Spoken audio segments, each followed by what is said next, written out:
Sabi po niya, ang tanong po niya, bakit nakipag-deal ang Diyos kay Satanas noong panahon na naghihirap si Job? So ito po ay matatagpuan sa Job chapter 2 verses 3 hanggang 6. Yung panahon na nagdurusa na si Job.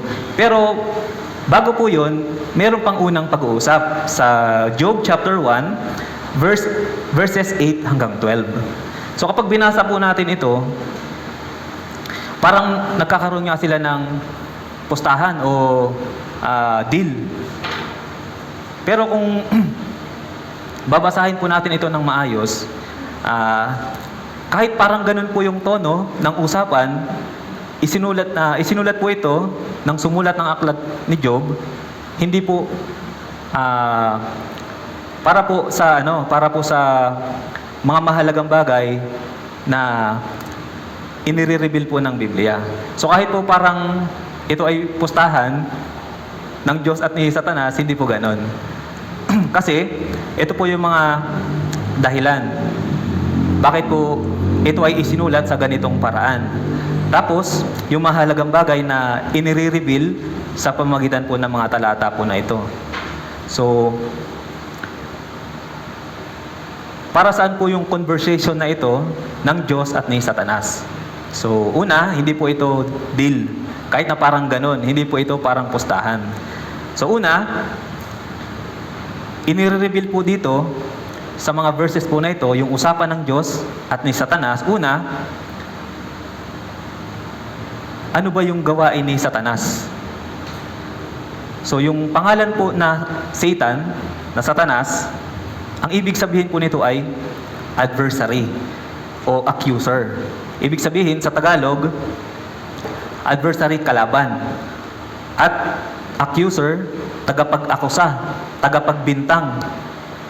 So kapag binasa po natin yung usapan ng Diyos at ni Satanas, ganito po mismo yung ginagawa ni Satanas kay Job. Tama po? Pinagbibintangan niya na si Job ay matapat lang sa Diyos dahil tumatanggap kasi siya ng mga physical na pagpapala. Tapos, yung kalusugan niya. Kaya sabi niya sa Diyos, tanggalin mo lahat yung mga ari-arian niya. Tapos tignan mo kung magiging matapat pa rin siya sa iyo. Tapos, tanggalin mo yung kalusugan niya. Bigyan mo siya ng sakit.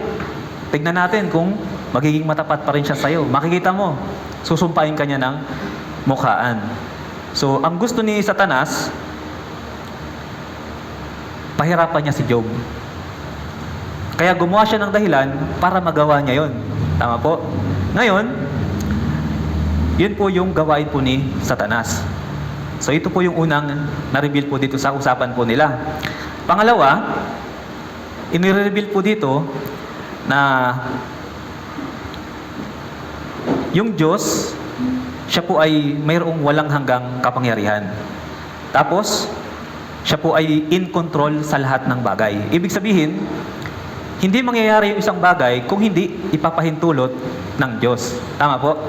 So, dito po, kahit si Satanas, wala po siyang magagawa sa isang taong ligtas kung hindi ipapahintulot ng Diyos. Tama po?